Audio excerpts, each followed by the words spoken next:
Partai Koalisi Anies Baswedan untuk Pilpres 2024 sepertinya belum menemukan sosok pas untuk calon wakil presiden. Untuk itu, Partai Keadilan Sejahtera atau PKS masih melakukan safari politiknya berburu tokoh. Salah satu tokoh yang didatangi adalah Menteri Koordinator Bidang Politik, Hukum, dan Keamanan Mahfud MD.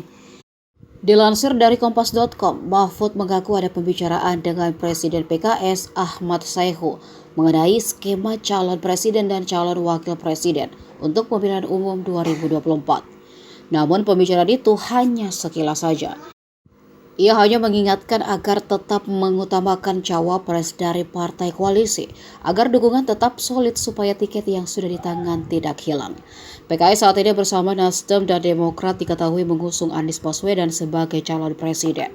Untuk itulah, Mahfud mengusulkan agar PKS berhati-hati dalam memilih cawapres pendamping Anies.